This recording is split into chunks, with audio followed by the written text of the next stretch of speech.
school started in year 2007 with the main mission of giving education to Tanzanian children in the rural areas. The name of the school is Ilowola Secondary School.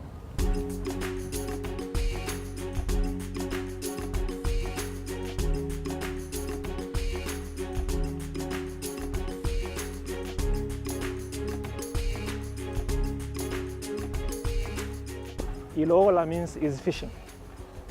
So it has a good meaning for us. That's why we adopt the name of the street to the name of the school, because we are fishing the kids in terms of knowledge, from having poor knowledge to the level of very good knowledge.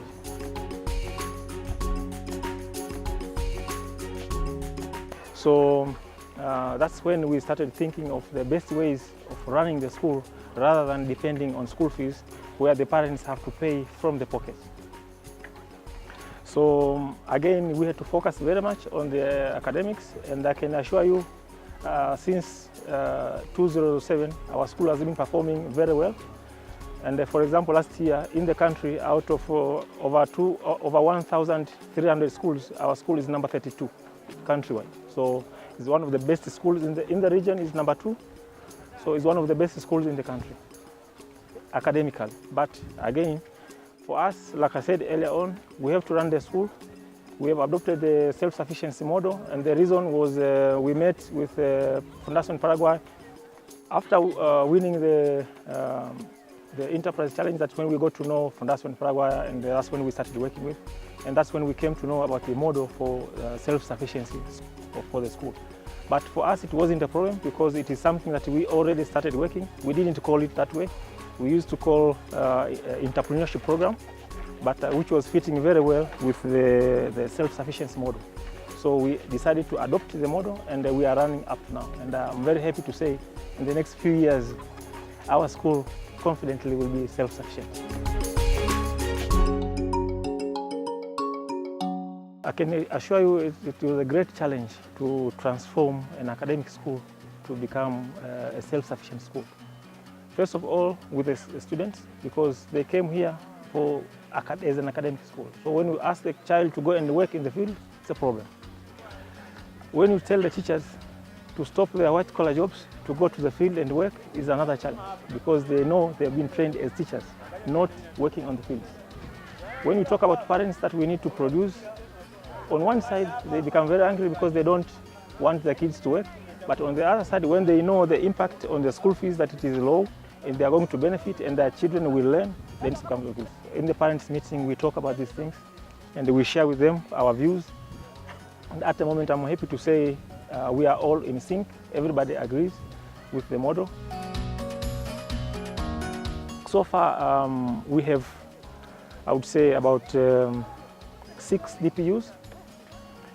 We have from the business plan for the school that we did with the Fundación Paraguay in the beginning, with the help of Teacher Man to Fish, we had identified 2 main categories. Number 1, projects which would be mostly educational and very much less profit, not profitable or very less profit, and other projects which would be very high profit, but somehow less educational. That means the participation, the nature of the activity and the participation of students would be limited. The first category, we had the vegetable gardens, you will see just now. We have the animal husbandry, we have the beekeeping project, we have the avocado farms, we have the forestation projects. This goes in both sides. But on the second hand, which are the business projects, we have the forestation project, number 1. Number 2, we had the Ilowola Park. I'm sure you have seen it when you are coming this way. And number 3, it was the grain storage, which has not yet started, hopefully in the near future. And then number 4 is the brick production, which is going to happen starting next year. Learning by doing it is transforming the lives of the children in many ways. I will give you an example. We receive here children in the first year who has never held a hand hoe to prepare a garden. But I can assure you, after 1 year, they can do it very well. These are the skills that help them when they grow up. Normally what we do, we don't just send them to the field. It's a lesson. We make it as a lesson. First of all, they learn in the class about, let's say, they learn about plants, they learn about animals, they learn about insects in the theory side. So for us, the teachers, they have to do the next level where they take these children and they go and do the actual work. A very good feedback from the parents, very happy when they see at the character for their children, when they see at the way their children behave, and when they look at the knowledge that they have. It's really amazing, and it's really different as compared to other schools.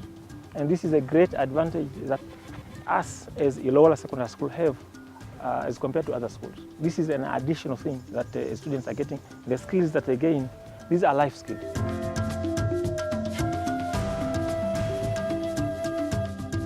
Behind me is a vegetable garden. As you all know, in a boarding school, one of the major costs is the food. And for us, it is also very important that we have proper meals for our students.